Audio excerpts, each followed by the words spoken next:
अस्सलाम वालेकुम आदाब से जी डी लिसनर्स, कहिए क्या हाल अहवाल हैं, कैसे हैं आप सब। दुआ है, उम्मीद है आप सब खैरियत से होंगे और अल्हम्दुलिल्लाह मैं भी खैरियत से हूँ। और जी जनाब, नावल की नेक्स्ट एपिसोड के साथ हाजिर हूँ। नावल का नाम है नूरुल कुलूब, मुसन्निफ़ा है तंजीला रियाज और आज आप सुनेंगे किस्त नंबर 5। अलार्म की पहली आवाज़ कमरे में गूंजी थी। वो जैसे होश से जागी। अलार्म की आवाज़ अभी कमरे में गूंजकर फैली भी नहीं थी कि उन्होंने हाथ बढ़ाकर उसे बंद कर दिया। ये अलार्म बस एहतियातन ही लगा रखा था, वरना मुसलसल तहज्जुद के लिए उठते रहने के बाइस अब उन्हें इसकी आदत ना रही थी। तहज्जुद से पहले ही खुद ब खुद उनकी आंख खुल जाया करती थी, लेकिन आज तो बात ही कुछ और थी। वो बेदार होकर भी बेदार नहीं हो पा रही थी। रात भर ठीक से नींद नहीं आ सकी थी। करवटें बदलते बदलते उठने का वक्त हो गया था और वजूद था कि बिस्तर छोड़ने में तकलीफ़ महसूस कर रहा था। ऐसी बेसार कुन रात और बेआराम नींद उनके एसाब के लिए बहुत तकलीफ़देह साबित होती थी, जिसकी वजह से उनका सर भारी रहता था और आंखें थकी हुई नज़र आती थीं। वो अपनी ज़ाहरी शख्सियत के लिए मोहतात नहीं थी। आँखों के हल्के या चेहरे की झुर्रियाँ उन्हें परेशान नहीं करती थीं, मगर ऐसी रातें जिनमें उनका माजी झक्कड़ बनकर उनके जहन में चलता रहता था उनको थका देता था। उनका जहन सोया सोया रहता था और वो अपने मकसद से हटने लगती थी। ये उन्हें मंजूर नहीं था। परेशान कुन बात यह थी कि ऐसी रातें अब कसरत से उनकी ज़िंदगी में ज़हूर पजीर होने लगी थीं। वो बहुत हिम्मत करके बिस्तर से निकली थी। हालांकि निसफ रात तक हीटर चलते रहने के बाइस कमरा रोज़ाना की तरह गर्म था। वज़ू के लिए भी गर्म पानी मौजूद था, लेकिन दिल इबादत के लिए भी राज़ी नहीं था। उन्हें अपने आप पर गुस्सा आया। हर ख्याल जहन से झटक कर उन्होंने बहुत दिल के साथ तहज्जुद अदा की थी, मगर वो लुत्फ़ नसीब नहीं हो पाया था जो वो इबादत से लेने की आदी थी। उन्होंने बहुत थक कर अपने आप को खुदा के हवाले कर दिया और दुआ के लिए हाथ उठा दिए। या अल्लाह, मैंने तेरी रज़ा की खातिर सबको माफ़ कर दिया और हर वो रिश्ता जो दीन के रास्ते पर चलने में बाइस रुकावट था, मैंने हर उस रिश्ते को दिल से निकाल दिया, हत्ता कि अपनी औलाद को भी। जब मैं सबको अपनी ज़िंदगी से निकाल चुकी हूँ तो उनको भी तौफीक दे कि वो मुझे अपनी ज़िंदगियों से निकाल कर मुतमईन हो जाएं। मुझे याद करें ना याद आएँ, मैं सबको माफ़ कर चुकी हूँ तेरी रज़ा के लिए। मुझे अब किसी से कोई सरोकार नहीं है, किसी से भी नहीं। मैं तेरी खातिर सबको छोड़कर अब खुश हूँ। वो बज़ाहिर दुआ मांग रही थी, मगर दुआ में भी अक्सर औकात पुरानी यादें इर्तिकाज़ को मुंतशिर करने चली आती हैं। दाऊद को राब्ता मुनक़ता होने से भी पहले एहसास हो गया था कि दूसरी जानिब हालात तसल्ली बख्श नहीं हैं। उसने फ़ौरन शीरी की मम्मी को कॉल की थी। शीरी उस वक्त तक होशो हवास से बेगाना नहीं थी, लेकिन उसकी हालत नॉर्मल भी नहीं थी। वो कुछ कहने की कोशिश करती थी, मगर उसकी कही हुई बात किसी को समझ नहीं आ रही थी। सूरत हाल बहुत अजीब थी। ज़रा सी देर में उसके डैडी और भाई भी आ गए थे। तब तक वो बिल्कुल होश खो चुकी थी। उसकी बेहोशी 8 घंटे पर मुहित रही थी। मम्मी, वो कराहने वाले अंदाज में बोली थी। मम्मी की बजाय दाऊद तड़प कर अपनी जगह से उठा और उसके बिस्तर के करीब आ गया। वहाँ सभी मौजूद थे, लेकिन उसकी तवज्जो सिर्फ़ और सिर्फ बिस्तर पर लेटी शीरी की जानिब थी। बाकी लोग भी उठकर बिस्तर के करीब हुए थे। मुकम्मल होश में आ जाने के बावजूद वो दवाइयों के ज़ेरे असर थी। वो बेहद बीमार लगने लगी थी। उसकी आंखें फूली फूली सी थीं और लहजा बेहद नकाहत ज़दा। मुसलसल अद्वियात के ज़ेरे असर रहने के बायस उसकी आवाज़ बदली बदली महसूस होती थी। दाऊद ने उसका हाथ थामा, फिर आगे की जानिब झुककर उसकी पेशानी को चूमा था। मुझे क्या हुआ है? शीरीन को हॉस्पिटल का कमरा तो समझ में आ रहा था, लेकिन अपनी तबीयत के मुतालिक वो बिल्कुल अनजान थी। सारी सूरत हाल को वाज़ेह होने में कुछ वक्त दरकार था और उसका तेज़ी से लागर होता दिमाग इस मामले में बेबस हुआ जा रहा था। उससे चेहरे भी पहचाने नहीं जा रहे थे। तुम बिल्कुल ठीक हो, कुछ नहीं हुआ तुम्हें, वो बहुत हिम्मत से बोला था, हालांकि वो जानता था कि वो ठीक नहीं है। 8 घंटे मुसलसल बेहोश रहने के बाद अगले 8 घंटे वो होश में आ जाने के बावजूद इंतहाई गनूदगी में रही थी। डॉक्टर्स उसकी हालत का तसल्ली बख्श जवाब नहीं दे पा रहे थे और इस कदर तवील बेहोशी किसी खौफनाक वजह की जानिब इशारा कर रही थी जिसके मुतल्लिक कोई सोचना भी नहीं चाहता था। वो ख़ानदान जो खुशियों की शादियाने बजाने का मुंतज़िर था, वहाँ गम के बादल छा गए थे। किसी को दाऊद को कुछ बताने की ज़रूरत नहीं पड़ी थी। उसको सिर्फ इतना ही बताया गया था कि वो बेहोश हो गई थी और 3 घंटे गुजरने के बावजूद जब उसे होश नहीं आया तो दाऊद ने हर चीज़ ज्यों की त्यों छोड़ी थी और अगली दस्तयाब फ़्लाइट से पाकिस्तान पहुँच गया था। तब से अब तक वो और उसकी मम्मी हॉस्पिटल में ही ICU के बाहर मौजूद रहे थे। अगले चंद घंटे बेहद परेशान कुन थे। जिसका जिधर बस चल रहा था वो चला रहा था। बेहतरीन डॉक्टर से वक्त लिया गया और जो भी मेडिकल टेस्ट तजवीज़ किए गए थे उन सब की तैयारी हो रही थी, मगर फिर भी वो मुकम्मल होश में नहीं आई थी। और जब 20 घंटे बाद उसके हवास ज़रा बहाल हुए थे तो सबको अपने करीब इस तरह परेशान देखकर उसे धचका सा लगा था। अगले चंद लम्हों में उसे अंदाज़ा हो गया था कि वो हॉस्पिटल में बहुत देर से है।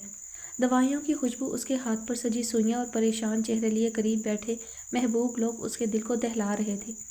वो एक सेहतमंद, तवाना और फुर्तीली सी लड़की थी जो अपना ख्याल रखने को हमेशा तरजीह देती थी। मुकम्मल ग़िज़ा, जिम और स्ट्रेस फ्री ज़िंदगी, और इन 3 चीज़ों का प्रचार उसका खासा रहा था। वो हमेशा लोगों को मतवाज़न ज़िंदगी गुजारने के मशवरे देती आई थी।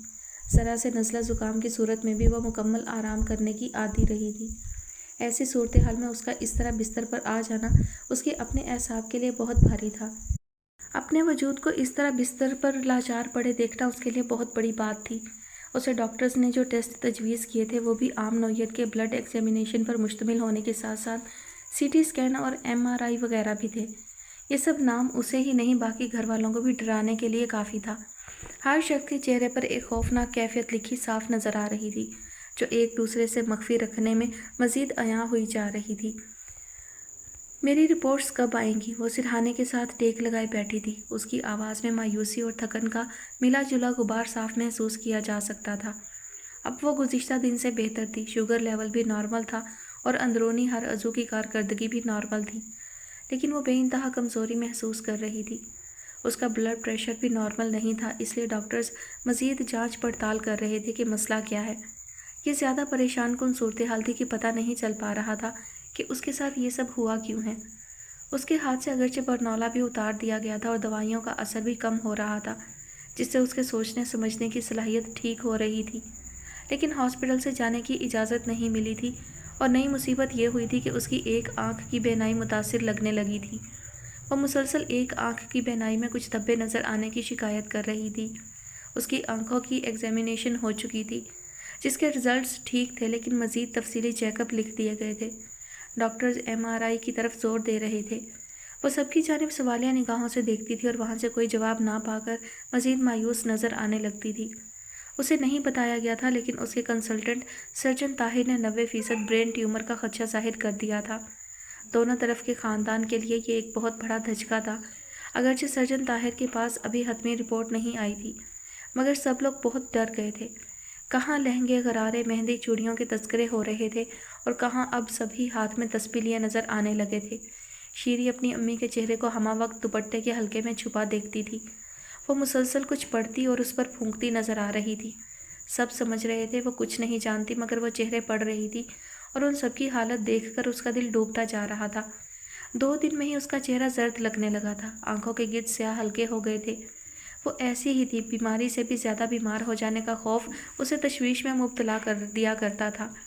उसके बावजूद वो अपनी रिपोर्ट्स अपनी आंखों से देखना चाहती थी। कुछ मिल गई हैं, बाकी आज शाम को मिल जाएंगी, दाऊद ने उसकी जानिब देखते हुए रिपोर्ट्स के मुतालिक बताया था। दाऊद की शेव बड़ी हुई थी और उसकी आंखें थकन से बेहाल नज़र आती थी। नींद जैसे आंखों से रफू चक्कर हो चुकी थी। शीरी ये सब देख और महसूस कर सकती थी। उसे दाऊद ही नहीं, अपने मम्मी डैडी की हालत देख कर भी दुख हो रहा था। वो लोग उसकी हिम्मत बंधा रहे थे, मगर उनके चेहरे सारी कहानी बयान करते नज़र आते थे। तुम लोग मुझे बताते क्यों नहीं हो दाऊद, मुझे क्या हुआ है? डॉक्टर्स क्या कहते हैं? उसने दाऊद का टालने वाला अंदाज देखा तो चिढ़कर पूछा था। दाऊद चंद सेकंड्स कुछ सोचता रहा, फिर उसे जवाब सूझ गया था। शदीद स्ट्रेस और थकन ने यह हाल कर दिया है तुम्हारा। हमारी रिसेप्शन को सर पर सवार कर रखा था तुमने, इस वजह से हुआ है ये सब। शीरी में इतनी ताकत नहीं बची थी कि वो बहस करती, लेकिन उसके चेहरे के तासुरात बदल गए थे। मैं बच्ची नहीं हूँ दाऊद, और स्ट्रेस मेरे लिए कोई नई चीज़ नहीं रही। बचपन से सह रही हूँ ये सब। मेरी तो जॉब ही इस नौयत की है कि स्ट्रेस को डील करना खुद ब खुद आ जाता है।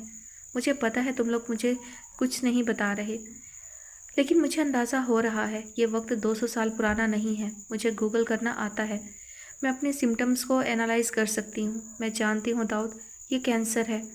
वो नज़रें चुराकर आंखें मूंदती हुई बोली थी। बंद आंखों के बावजूद आंसुओं की एक कतार उसके गालों पर महवे सफ़र नज़र आने लगी थी।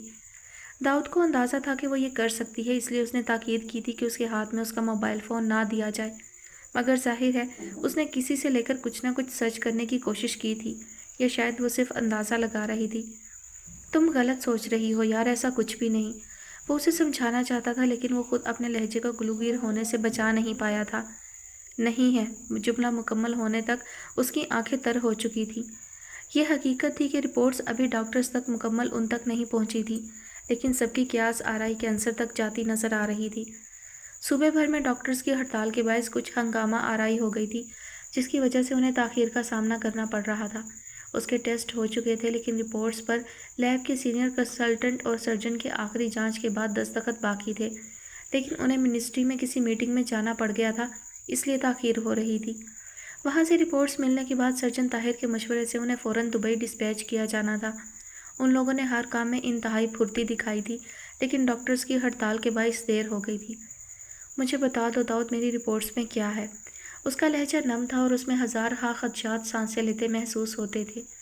दाऊद उसका हाथ थामे ही बैठा था। उसने अपने हवास बहाल करते हुए उसका हाथ नरमी से सहलाया था। मैं सच कह रहा हूँ, इसमें ऐसा कुछ नहीं है कि तुम परेशान हो। तुम बिल्कुल ठीक हो, ये सिर्फ कमज़ोरी है। तुम बस परेशान ना हो और अपनी एनर्जी को ज़ाया मत करो। वो मोहब्बत भरे लहजे में बोला था। उसने आंखें खोली और चंद लम्हे उसका चेहरा देखती रही, फिर जैसे उसका सब्र ख़त्म हो गया था। ये बात तो उसका भाई और उसके डैडी भी उसे बता चुके थे कि तुम बिल्कुल ठीक हो। वो इस शख्स से कुछ और उम्मीद करती थी। मेरे साथ ये मत करो दाऊद, तुम जानते हो मुझे झूठ से नफ़रत है। तुम जानते हो मैंने ज़िंदगी में एक काम जो कभी नहीं किया वो गलत बयानी है। मुझसे गलत बयानी मत करो, ये मुझे तकलीफ़ देता है। वो रोने लगी थी। दाऊद अपनी जगह से उठा और अब की बार उसके बिस्तर पर बैठ गया था। ये ज़िंदगी में वो आखिरी चीज़ होगी जो मैं तुम्हें दूंगा। मैं तो इस ख्याल से भी बचकर चलता हूँ जो तुम्हें तकलीफ़ देती है। तुमने कैसे सोच लिया कि मैं तुमसे झूठ बोलूँगा? तुम्हारी रिपोर्ट्स वाकई ठीक हैं, सिर्फ चंद एक रिजल्ट्स बाकी हैं, वो आज मिल जाएंगे, फिर सब कुछ क्लियर हो जाएगा। वो उसे दुलार से तसल्ली दे रहा था। फिर मुझे घर ले जाएंगे ना? मुझे यहाँ नहीं रहना। यहाँ रहने से मेरी बची कुची ताकत ख़त्म हो जाएगी। मुझे इस कमरे की दीवारों से भी खौफ आता है दाऊद। वो किसी छोटे बच्चे की तरह ज़िद करने वाले अंदाज में बोली थी। मेरे लिए दुआ करो दाऊद, मुझे कुछ ना हो, प्लीज़ मेरे लिए दुआ करो। वो मज़ीद जज्बाती हो गई थी। दाऊद का अपना दिल लर्ज़ने लगा था। वो कुछ कहना चाहता था लेकिन इसी दौरान उसकी मम्मी अंदर दाखिल हुई थी। सामने का मंजर उन्हें कुछ भला ना लगा था। इस नाजुक तरीन सूरत हाल में भी बेटे बहू का रोमांस उन्हें हज़म नहीं हुआ था। वो शीरी के लिए ताज़ा अनार का जूस अपने हाथों से बनाकर लाई थी। उनका दिल चाहा हाथ में पकड़ी नाजुक शीशे की बोतल अपने ही सर में मार लें। उनको देखकर दाऊद ने इशारे से बताया कि शीरी रो रही है। उन्हें यह बात भी अच्छी ना लगी। वो जब से आया था उसे बस शीरी की फ़िक्र थी। उनकी जानिब तो शायद नज़र भरकर भी ना देखा था उनके बेटे ने। बहुत मोहब्बत से बनाया गया अनार का जूस बड़ी बेदिली से दवाइयों वाली मेज़ पर रख दिया गया था। मैं यहाँ रुकती हूँ दाऊद, तुम अब घर चले जाओ, शावर लो, फ्रेश होकर आओ, बल्कि घंटे 2 घंटे सो जाओ तो अच्छा है। तुम्हें भी एनर्जी की ज़रूरत है, इस तरह तो तुम भी बीमार पड़ जाओगे। उन्होंने वही मशवरा दिया जो उन्हें बेहतरीन लगा। सर्जन ताहिर आने वाले हैं, एक बार उनसे मिल लूँ, फिर जाता हूँ मम्मी। उसने उनके मशवरे को खातिर में लाए बगैर जवाब दिया था। वो मज़ीद कुछ नहीं बोली थी। अच्छी बात यह है कि ट्यूमर नहीं है। सर्जन ताहिर के जुमले ने जैसे उन सबको नई ज़िंदगी बख्शी थी। सर्जन ताहिर के केबिन में इस वक्त दाऊद के अलावा शीरीन के डैडी मौजूद थे। उन्होंने दिक्कत जज्बात से मगलूब होकर दाऊद का हाथ थाम लिया था। ये एक तसल्ली नहीं थी जो डॉक्टर ताहिर ने दी थी, ये नई रूह थी जो बाजमात सारे ख़ानदान में फूंक दी गई थी। बुरी बात यह है कि दिमाग में कुछ तो है जो ऐसी अलामात ज़ाहिर हुई हैं, और फिर बेनाई का इस तरह मुतासिर होना भी मशकूक है। उन्होंने तसल्ली देकर छीन ली थी। लाइफ थ्रेटनिंग तो कोई बात नहीं है ना सर्जन? डैडी ने पूछा था। सर्जन ताहिर ने नफ़ी में सर हिलाया और गहरी सांस भरी, जो अमूमन डॉक्टर इस वक्त कहते हैं जब वो किसी सूरत हाल के बारे में खुद भी पूरी यकीन नहीं होते, या वो मरीज़ के अहले खाना के सामने हतमी बात करने से गुरेज कर रहे होते हैं। बज़ाहिर तो नहीं लगता, क्योंकि तकरीबन सब रिपोर्ट्स नॉर्मल हैं, लेकिन मरीज़ा ये जो मुसलसल बेनाई वाला मसला बता रही है ना, इसकी जांच ज़रूरी है। वो भी हो जाए तो देखते हैं क्या करना है। आपकी बात ठीक है डॉक्टर साहब, लेकिन कुछ तो अंदाज़ा हो रहा होगा ना आपको। अब जो टेस्ट आप करवा रही हैं ये किस लिए है? हमें कुछ तो बताइए, कुछ तो होगा ना आपके जहन में। आपकी हिकमत इस मुतल्लिक क्या कहती है? कुछ तो बोलें कि मेरे बेचैन दिल को सुकून मिले। जवान औलाद की बीमारी ने डैडी को बिल्कुल लाचार करके रख दिया था। उनके लहजे में उनका दुख बोलता था। 2 दिन में ही वो बहुत बूढ़े दिखाई देने लगे थे। देखिए, कोई भी माली तुक्के लगाने पर यकीन नहीं रखता। साइंस और कानून में एक चीज़ तो मुश्तरक है, दोनों सबूत मांगती हैं। मैं रिपोर्ट आने से पहले हतमी तौर पर कुछ नहीं कह सकता, लेकिन मुमकिन तौर पर कोई पैरासाइट लगता है। लेकिन मुझे सिर्फ शक ही है। टेस्ट हो जाने दें एक बार, फिर ही वाज़ेह हो सकेगा कुछ। उनके इस तरह से कह देने के बाद मज़ीद किसी सवाल की गुंजाइश ना रही थी, लेकिन उन सबको अंदाज़ा हो गया था कि ख़तरा 50% टल चुका है, मगर 50% अभी भी बाकी है।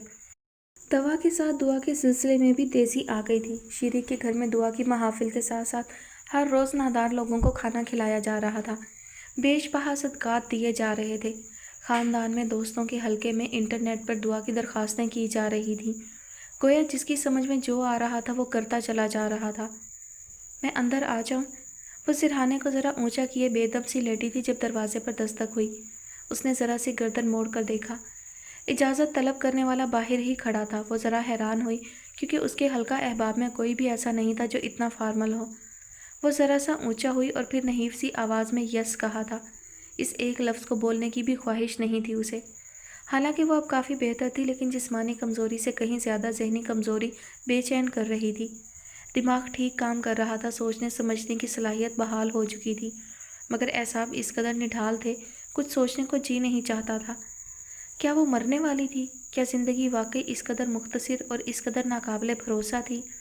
क्या सब कुछ चुटकी बजाते ख़त्म हो जाने वाला था? यही चंद सवाल उसके जहन में गर्दिश किए जा रहे थे। मौत खौफनाक है, लेकिन मौत से पहले मौत की आहट असल मौत से भी ज़्यादा खौफनाक थी। उसके सर पर जैसे आसमान ही तो गिर पड़ा था। कहाँ मलबूसात और मेकअप के मुतालिक परेशान हुई जा रही थी। उसे बहुत फिक्र थी अपने लिबास की। कभी दामन ठीक नहीं लगता था और कभी आस्तीनें, कभी गिरेबान छोटा था और कभी फिटिंग पर एतराज़। और अब 2 ही दिन में उसे एक बार भी ख्याल नहीं आया था कि उसकी शादी भी थी। डिज़ाइनर ने उसकी मम्मी को ड्रेस की तस्वीर भेज दी थी और उनके बताने पर भी उसका दिल नहीं चाहता कि वह तस्वीर में ही उस ड्रेस को देख ले। क्या मैं मर भी सकती हूँ इतनी जल्दी? ये सवाल नहीं था, ये फ़लसफ़ा हयात था। और इस फ़लसफ़ा को समझने के लिए अस्पताल में बिस्तर पर गुजारे 2 ही दिन 2 सदियों के बराबर लग रहे थे। अब क्या होगा? ये सवाल उसे घुन की तरह चाट रहा था। उसे हुआ क्या था कोई बताता नहीं था, और अगर उसे कुछ नहीं था तो सब भागे दौड़े क्यों फिर रहे थे? मैं आ जाऊं? दस्तक देने के साथ एक बार फिर पूछा गया था। हाँ, आ जाएं, उसने उकताकर ज़रा ऊंची आवाज़ में कहा था। धीरे से दरवाज़ा खोलकर अंदर आने वाली एक अजनबी खातून थी। उन्होंने अपना चेहरा ढांप रखा था। शीरी को हैरानी हुई। वह ऐसी किसी खातून को नहीं जानती थी जो हिजाब करती हों। उनके अकब में खंगार कर उनका ड्राइवर अंदर दाखिल हुआ था। शीरी ने सवालिया अंदाज में उसे देखा और आंखों ही आंखों में उनके मुतालिक पूछा था, आप कैसी हैं? आप ठीक हैं ना? उसने जवाब देने की बजाय पहले उससे सवाल किया था और फिर हाथ में पकड़ा सफ़ेद फूलों का गुलदस्ता उसकी जानिब बढ़ाया। उसके लहजे में फ़िक्रमंदी थी। वह ज़रा सी मुस्कुराई। घर के अफराद की तरह मुलाजमीन भी उसकी वजह से परेशान थे। पहले उसकी शादी की वजह से घर के मुलाजमीन की दौड़ लगी थी और अब उसकी बीमारी ने सबको बेहाल कर दिया था।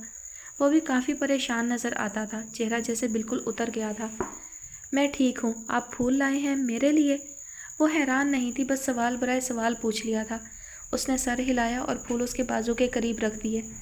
आपको पसंद है ना वाइट लिली? उसने फिर मुस्कुराना चाहा, लेकिन मुस्कुरा ना सकी थी। लफ्ज़ पसंद ने जैसे उसे अंदर तक झंझोड़ दिया था। जिसकी ज़िंदगी दाव पर लगी हो, उसे पसंद नापसंद से क्या गर्ज रह जाती है। उसकी आंखें भीगने को बेताब थीं। उसे अंदाज़ा नहीं था कि ड्राइवर की निगाहें उसके चेहरे पर ही जमी हैं।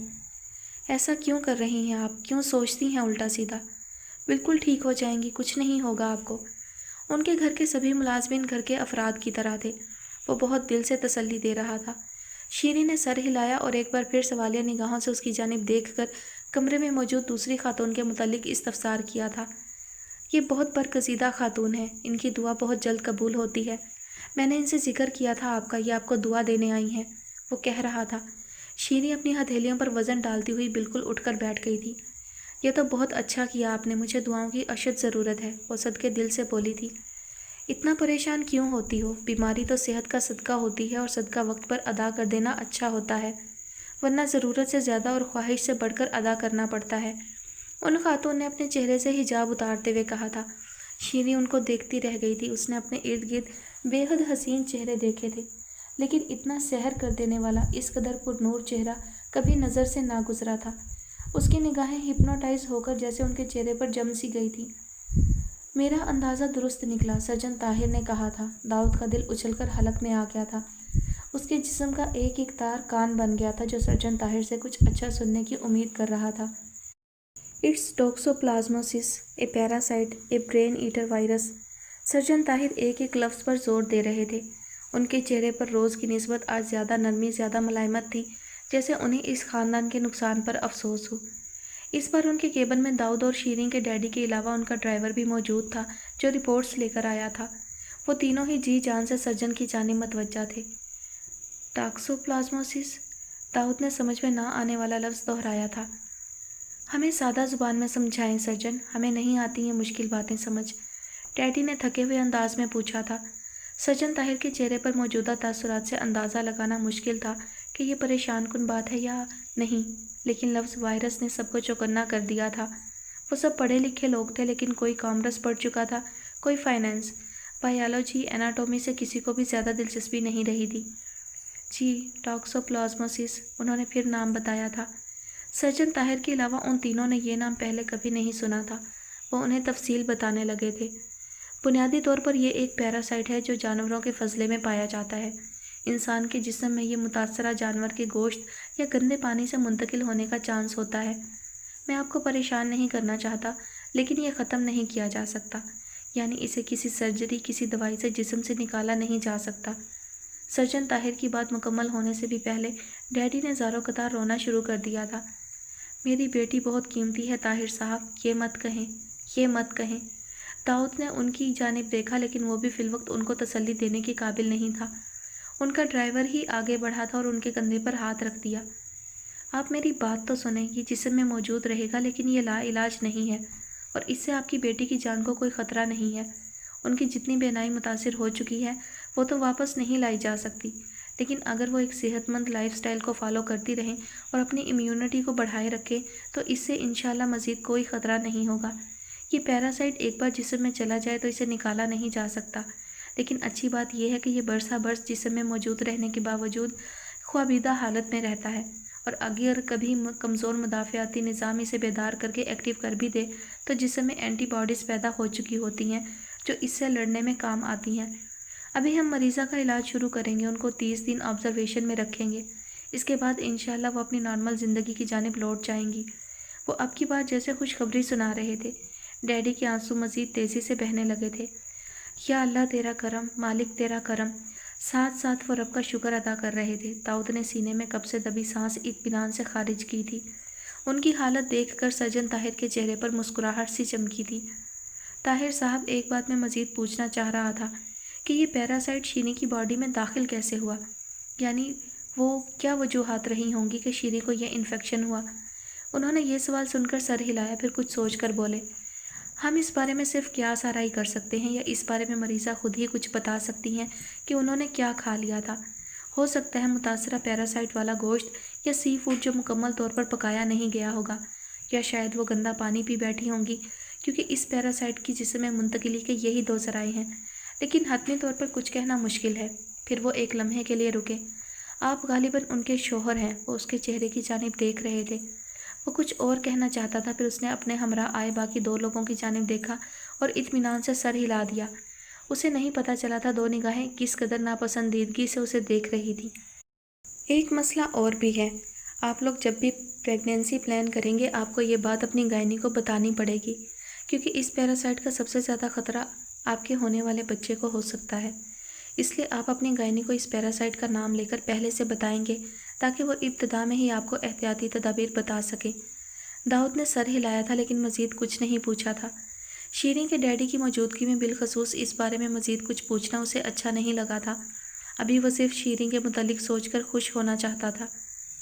تم نے تو رانجھا اور مجنوں کو بھی پیچھے چھوڑ دیا ہے داؤد، اس لڑکی کے علاوہ بھی تمہاری زندگی میں کچھ رشتے ہیں، تمہیں اتنا بھی احساس نہیں کہ ماں کے پاس 2 گھڑی بیٹھ کر اس کا احوال بھی پوچھ لو۔ ممی نے اسے اجلت میں گھر سے نکلتے دیکھا تو اکتا کر کہا تھا۔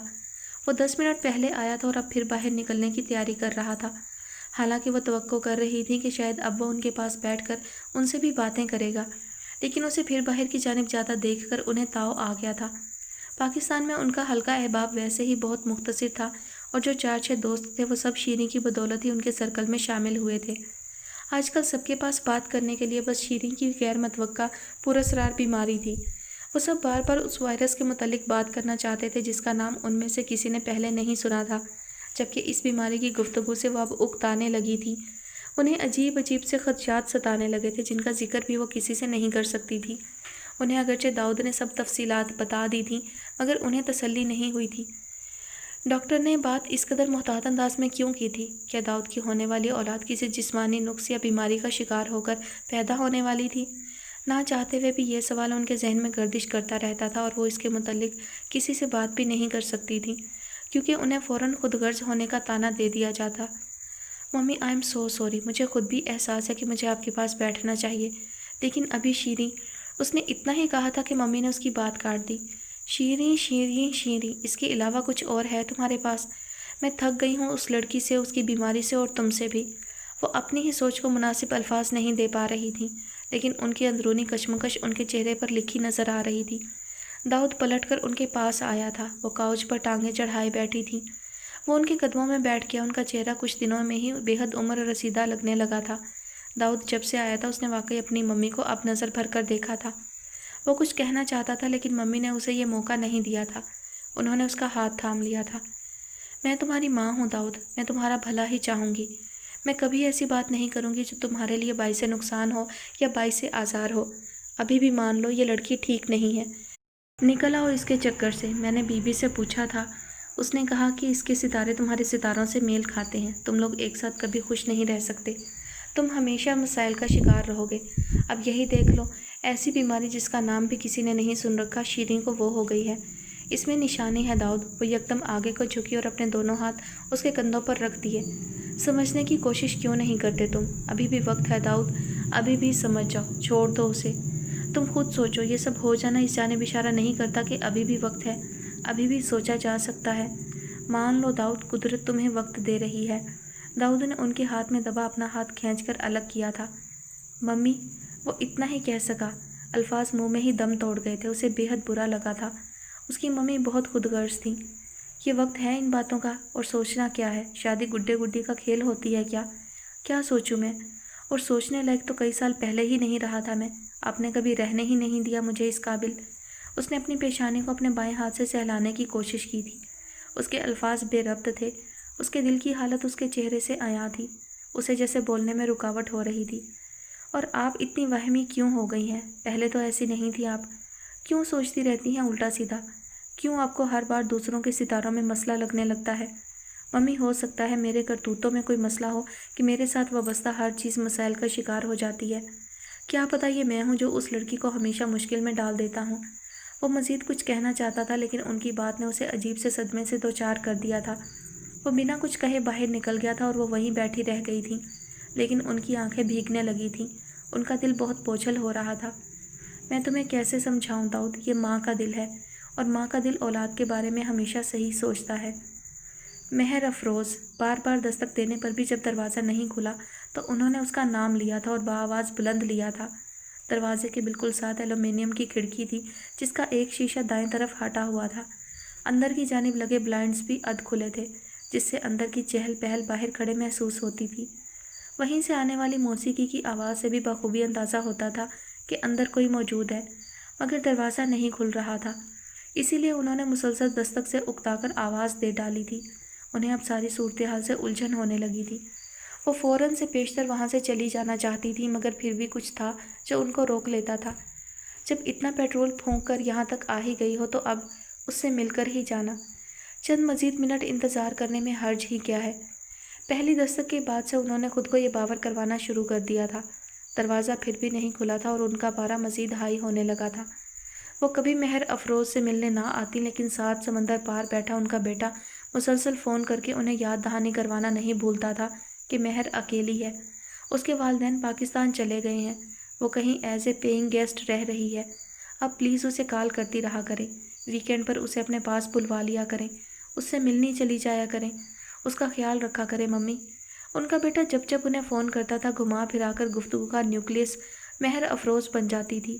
وہ کوئی جاہل قسم کی ان پڑھ خاتون کبھی بھی نہیں رہی تھی۔ ایک پڑھی لکھی ملازم پیشہ خاتون جتنی فراخ دل، باشعور اور مضبوط ہو سکتی تھی وہ اس سے کہیں زیادہ تھی، لیکن یہ بات انہیں ہضم کرنا بہت مشکل لگتا تھا کہ وہ جس نیوکلیس کے گرد گھومن گھیریاں کھاتی رہی ہیں اس نیوکلیس کا نیوکلیس کوئی اور بھی ہو سکتا ہے۔ وہ اپنے دوستوں میں بیٹھ کر بارہا یہ بات کر چکی تھی کہ میں ہیلی کاپٹر ماما نہیں ہوں۔ مجھے یہ چیز پسند ہی نہیں ہے کہ بچوں کے بڑا ہو جانے کے بعد بھی ان کی زندگی اور فیصلوں پر اثر انداز ہوتے رہو۔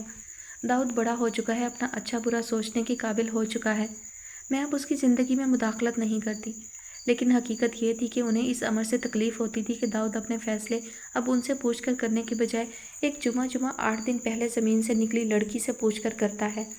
وہ مہر افروز کو دل میں اسی نام سے یاد کرتی تھی، لیکن دل ہی میں وہ اس بات کی قائل تھی کہ اس کی شخصیت میں کچھ تو ایسا ضرور تھا کہ جو اس سے ملتا تھا، مرعوب ضرور ہوتا تھا۔ پہلی ملاقات میں وہ ہمیشہ ایسی تشنگی چھوڑ جاتی تھی جو دوسری تیسری ملاقات میں گھٹنے کی بجائے بڑھتی جاتی تھی، اور انہیں اس تشنگی سے نفرت تھی۔ وہ اس سے ملنے سے کتراتی تھیں کیونکہ وہ ہمیشہ نہ صرف انہیں گھیر گھار کر اپنی مرضی کی بات منوا لیا کرتی تھی، بلکہ اس کے فیصلے ہمیشہ درست بھی ثابت ہو جاتے تھے۔ لیکن اس بات کا اعتراف کسی کے سامنے کرنا آسان نہیں تھا، سو جب بھی اس سے ملنا ہوتا تھا ایک مصنوعی دلکش مسکراہٹ ان کے چہرے پر چمکتی رہتی تھی، مگر ان کا دل کبھی اس سے مل کر خوش نہیں ہوا تھا۔ آپ یہاں؟ دروازہ کھل گیا تھا اور ساتھ ہی مہر افروز کا منہ بھی۔ وہ انہیں دیکھ کر کافی حیران نظر آتی تھی۔ میں نے سوچا میں ہی مل آتی ہوں، تم تو آؤ گی نہیں کیونکہ اب داؤد جو یہاں نہیں ہے۔ وہ چہرہ جو بے حد بیزار نظر آتا تھا سیکنڈ کے 1000ویں حصے میں ایک پرشفیق مسکراہٹ سے سج گیا تھا، لیکن لہجے میں در آئے طنز کو وہ چھپا نہیں پائی تھی۔ مہر متشکرانہ انداز میں مسکرائی تھی اور انہیں اندر آنے کا راستہ دیا، اور ساتھ ہی ان کی بات کا جواب بھی۔ ایسی بات نہیں ہے، داؤد کے ہونے یا نہ ہونے سے مجھے کیا فرق پڑتا ہے۔ انہوں نے اس کے جملے کو ناک چڑھا کر سنا تھا اور دل میں یہ خواہش بھی پیدا ہوئی تھی کہ کاش وہ داؤد کو یہی جملہ سنا کر سمجھا سکتی کہ یہ لڑکی اس کے بارے میں کیا سوچتی ہے، مگر اس کا اگلا جملہ ان کا یہ ارادہ متزلزل کر گیا تھا۔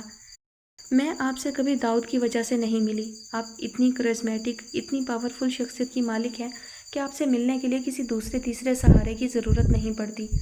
اس کے ایک جملے نے ہی انہیں ڈھیر کر دیا تھا، جس کے پہلے حصے پر انہیں یقین تھا کہ جھوٹ ہے، جبکہ دوسرے حصے پر ایمان کی حد تک یقین تھا کہ وہ سچ کہہ رہی ہے۔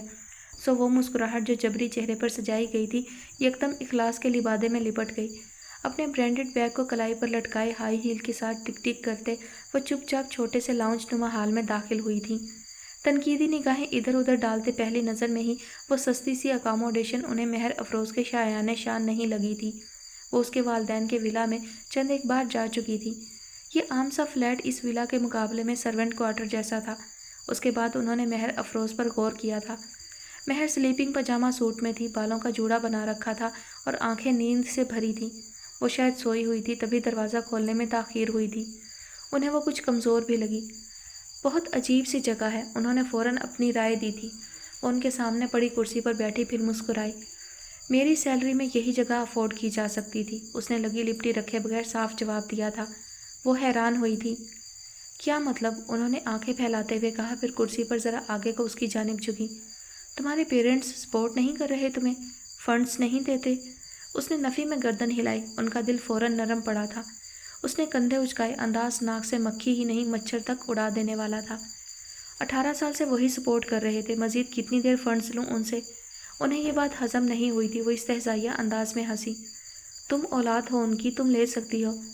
اولاد اور پیراسائٹ میں فرق ہوتا ہے۔ میں ماں باپ کا خون چوس چوس کر گرو اپ ہونے والی فلسفی پر یقین نہیں رکھتی۔ اس کا انداز دو ٹوک تھا۔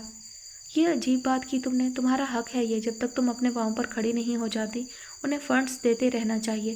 اتنا تو کر سکتے ہیں تمہارے فادر، وہ امیر کبیر انسان ہے۔ مجھے تو یہ سمجھ نہیں آ رہی کہ وہ تمہیں یہاں کیوں چھوڑ گئے ہیں۔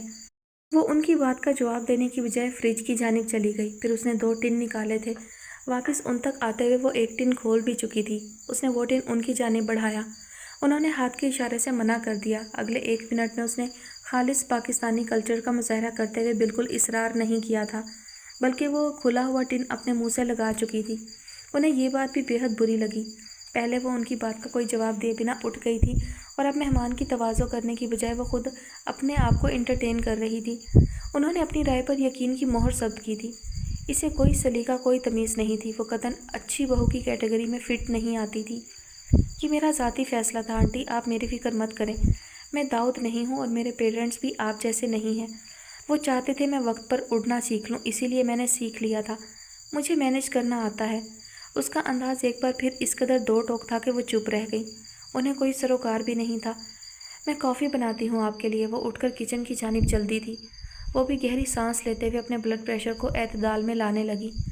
اس لڑکی کے ساتھ ان کا رشتہ بےحد عجیب نوعیت کا ہو چکا تھا۔ وہ انہیں اپنے جیسی لگتی تھی، مضبوط، نڈر اور اپنے فیصلے پر ڈٹی رہنے والی، لیکن وہ اسے پسند نہیں کرتی تھی۔ ایک میان میں دو تلواریں کبھی نہیں رہ سکتی تھیں۔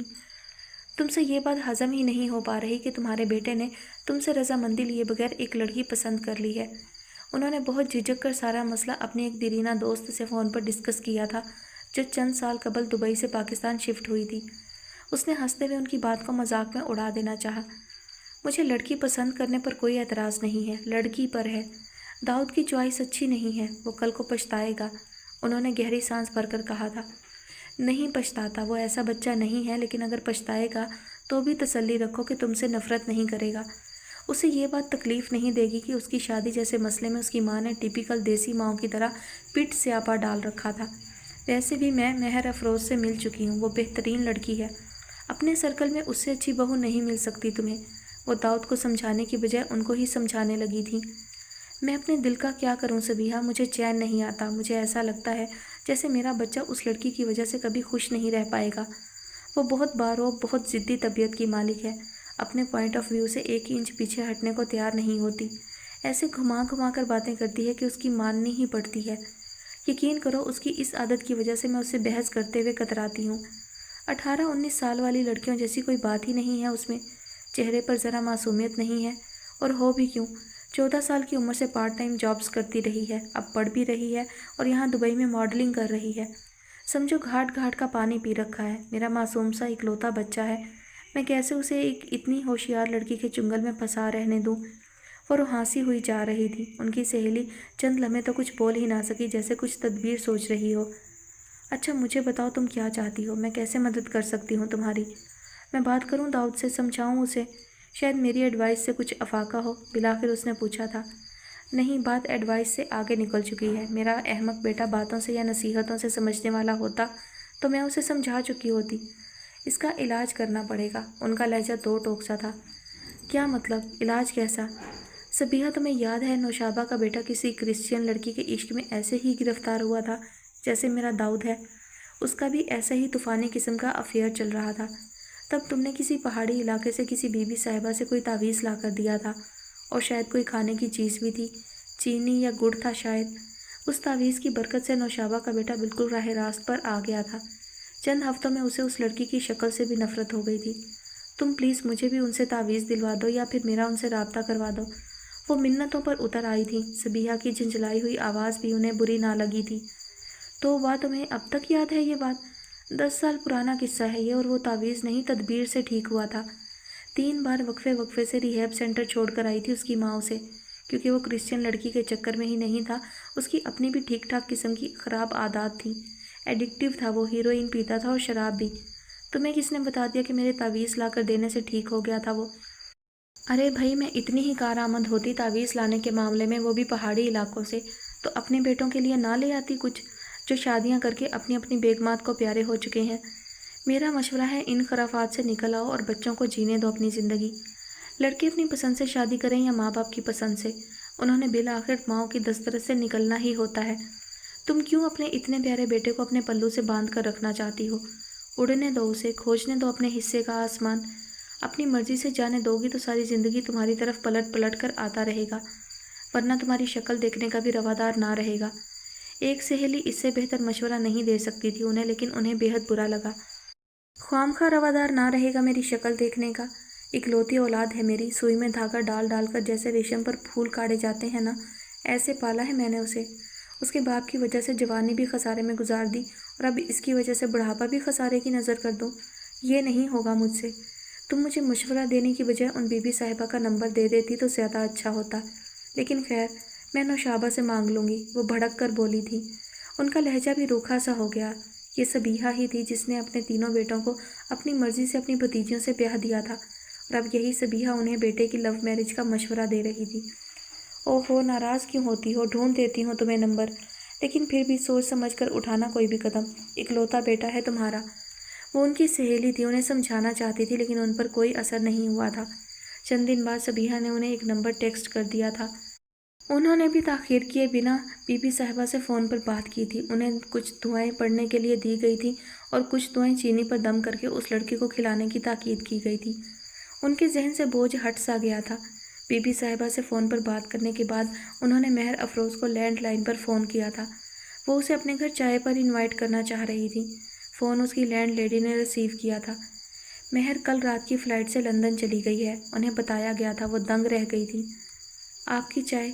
उनके जहन सोया जागा सा था जब गुले ने चाय की सदा दी। वो तपाई पर चाय रखने के लिए पलटी तो वो बाथरूम की जानिब चल दिए थे। वो नहीं चाहते थे गुले उनका जर्द चेहरा देखे। मुंह पर पानी के छींटे मारकर वो वापस आए तो वो वहीं मौजूद थी। इसका मतलब था उसका मिजाज अब काफ़ी से ज़्यादा बेहतर था। उन्होंने हाथ में पकड़ा तौलिया उसे थमा दिया। ये भी मोहब्बत की एक अदा थी। वो अपने इस तरह के ज़ाती काम आम तौर से खुद सर अंजाम दे लिया करते थे, लेकिन जब अदाए महबूबी दिखाना मकसूद होती थी तो हर काम गुले से करवाया जाता था। गुले ने भी उनके हाथ से तौलिया पकड़ा और खिड़की की जानिब चल दी। खिड़की का एक पट खोलकर उसने बहुत सलीके से उस पर तौलिया फैला दिया। खिड़की के खुलने से चमकती हुई धूप बिना इजाज़त लिए कमरे में दाखिल हुई थी, लेकिन चूंकि खिड़की गुले ने खोली थी तो धूप की आमद में भी मौसीकियत थी, या शायद हबीबुल्ला खान को ऐसा महसूस होता था। अब भी धूप की जर्द जर्द किरणें छन छन करती नहीं बल्कि छमछम करती एक कतार में उनके बिस्तर तक फैल गई थीं। उन्हें हमेशा यही लगता था कि गुले इतनी मोहब्बत से, इतना दिल लगाकर हर काम सर अंजाम देती थी कि उस काम का रदीफ काफिया सुर ताल खुद ब खुद दुरुस्त हो जाता था। ये औरत उन्हें इसलिए भी अजीज़ थी कि वो हर गलत होते काम को सही कर देने की सलाहियत रखती थी। वो उनका लकी चार्म थी। ज़िंदगी के जिस मामले में गुले की हिमायत उनके हमरा होती थी उस मामले में उन्हें कभी शिकस्त नहीं होती थी। ज़िंदगी के मैदान जंग में वो उनका हरावल दस्ता थी, उनका सिपा सलार थी। इसीलिए उन्होंने खुश इल्हान को मनाने से भी पहले गुले को अपनी टीम में शामिल करने को तरजीह दी थी। उन्होंने कनखियों से चाय की ट्रे में देखा जहाँ 2 प्यालियाँ मौजूद थीं, यानी वो उनको चाय पर कंपनी देने वाली थी, जो आम तौर से कम ही होता आया था। चाय के हमरा नाजुक सी रिकाबी में भी कुछ मौजूद था। सुर्ख रंग से उन्होंने अंदाज़ा लगाया कि शायद गाजर का हलवा था। दूसरी रकाबी में उनकी पसंदीदा घर की बनी खताइयाँ सजा रखी थी। चाय के साथ ना सिर्फ इस कदर फराख दिली से मीठा दिया जा रहा था बल्कि साथ बैठकर पीने का एजाज़ भी बख्शा जा रहा था। उन्हें दिल ही दिल में गुदगुदी भी हुई और मज़ीद तसल्ली हुई, इसीलिए इत्मीनान से पलंग के साथ पड़ी बैद की कुर्सी पर बैठ गए। इतना एहतमाम उन्होंने अपने तईं सराहना चाहा था, लेकिन गुले ने एक नज़र चाय की जानिब देखा और दूसरी नज़र उन पर डाली। खान अद्दे कहा करती थी कि मियाँ बीवी को औलाद से भी पहले रिस्क जोड़ता है, क्योंकि मर्द औरत जब रिश्ते में बंधते हैं तो उनका रिस्क मुश्तरक कर दिया जाता है। आप और मैं लिबास या बिस्तर के ही हिस्सादार नहीं हैं बल्कि रोटी के भी हिस्सादार हैं। अद्दे कहा करती थी जब जब अपना मर्द बुरा लगने लगे तो उसके साथ बैठकर मीठा रिस्क खाया करो। रिस्क को अपनी हुर्मत बड़ी अजीज़ होती है, ये अपनी लाज रखता है। रिस्क की मिठास रिश्तों में मौजूद तलखी को कम करके मिठास बढ़ा देती है। इतनी गहरी बात की उम्मीद हबीब खान ने कभी ख्वाब में भी गुले से नहीं की थी। चंद लम्हे वो कुछ बोल ही ना सके, फिर जैसे लाजवाब होकर मुस्कुराए। हाथ बढ़ाकर एक नान खताई उठाई और ख़ुद खाने से पहले उसे खिलाई। उसने एक नन्हा सा लुकमा लिया था। हमारे यहाँ तो मीठा हर रोज़ खाने के बाद खाया जाता है, यानी बीवियों को अपने शौहर इतने तवातर से बुरे लगते हैं। उनके चेहरे पर शरारती सी मुस्कुराहट थी। हो सकता है ऐसा ही हो, लेकिन मैं तो आज ही खा रही हूँ। वो संजीदा थी। ये सच था, वो मीठा कम खाती थी और उनके साथ बैठकर तो बहुत ही कम खाती थी। हबीबुल्ला खान को इन ढकोसलों पर यकीन नहीं था, लेकिन गुले की बात ने उन्हें मज़ा दिया था। मुझे अफसोस है कि शादी के इतने सालों बाद आज मैं आपको बुरा लग रहा हूँ। उनके चेहरे पर एक बार फिर शरारती मुस्कुराहट चमकी थी। सारा जोर आज पर था, लेकिन गुले मुस्कुराई तक नहीं। उसने आगे बढ़कर ट्रे में मौजूद पड़ी गाजर के हलवे की रिकाबी को उठाया और उनकी जानिब बढ़ा दिया। खान, बेशक ये पहली बार हुआ है, लेकिन मैं नहीं चाहती कि ये बार बार हो। कोशिश करें कि यह मौका दोबारा कभी ना आए। उसके लहजे में एक मान और भरोसा था। उन्होंने गहरी सांस भरी और हाथ में मौजूद बकिया खताई को उसकी जानिब बढ़ाकर हलवे की प्लेट थाम ली, मगर मुंह से एक लफ्ज़ भी ना कह सके। उन्हें जैसे अंदाज़ा हो गया था कि गुफ्तगू किसी और जानिब मुड़ने वाली है। मैंने कई बार सुन ली है ये कहानी, उड़ती उड़ती ही सही मगर सुन रखा है। आप उनके एहसान तले दबे हैं। आप आज जो कुछ भी हैं ये उनकी मेहरबानी है। अगर वो आपका हाथ ना थामते तो आप आज भी कराची में कहीं किसी ढाबे में बर्तन मांज रहे होते। वो लम्हा भर को रुकी, फिर खान के चेहरे की जानिब देखा जो बिल्कुल बुझ चुका था। खान, एक बार तस्लीम करके देखें कि वो कुछ और है जिसने आज तक आपको बांध रखा है। मैं अनपढ़ जाहिल हो सकती हूँ, नासमझ नहीं हूँ खान। एक बार कह दें, कहकर तो देखें। क्या पता वो चीज़ें इतने अरसे से ठीक ना हो सकी हों, आपके कह देने से ठीक हो जाएं। खान ने उसकी जानिब देखे बिना हाथ में पकड़ी गाजर के हलवे वाली रकाबी वापस तपाई पर रख दी थी। गुले एक सादा औरत थी, उन्हें इस बात का यकीन था, लेकिन सादा औरतें महाज़े जंग पर बारूद बन जाया करती हैं, इस बात का यकीन उन्हें आज आया था। क्या बताऊं गुल लाला, क्या सुनना चाहती हैं आप? वो लाचारी भरे लहजे में पूछ रहे थे, जैसे अब कहे बगैर गुजारा नहीं था। हबीब साहब उस घर के मुलाजिम नहीं हैं, बल्कि वो हमारे ख़ानदान का फ़र्द है। ये जुमला उसका खूब बढ़ा देने को काफ़ी था। 18 साला हबीबुल्लाह को इतने सालों बाद भी उस घर में इसी नाम से पुकारा जाता था जिस नाम से पहले दिन पुकारा गया था, और उतना ही नाम बख्शा जाता था। वो मालिकों की एक सदा पर सर झुका देने वालों की बजाय सर कटवा देने वालों में से था। उसके दिल में उस घर की बेपनाह इज्जत थी। इतने सालों में एक बार भी ऐसा नहीं हुआ था कि उसकी तनख्वाह वक्त पर ना दी गई हो या उसका शुक्रिया अदा करके ना दी गई हो। खलीक साहब वतन में मौजूद होते थे तो अपने हाथों से एक सफ़ेद लिफाफा इतने वक़ार, इतनी ताज़ीम के साथ शुक्रिया कहते हुए उसे थमाते कि उसकी आंखें नम होने लगती थी। और अगर वो वतन से बाहर होते तो सफ़ेद लिफाफा किसी दोस्त के ज़रिए उस तक पहुंच जाता और उस पर जली हरूफ में शुक्रिया ज़रूर लिखा होता था। आप शुक्रिया क्यों अदा करते हैं मालिक? ये तो मुझे अदा करना चाहिए।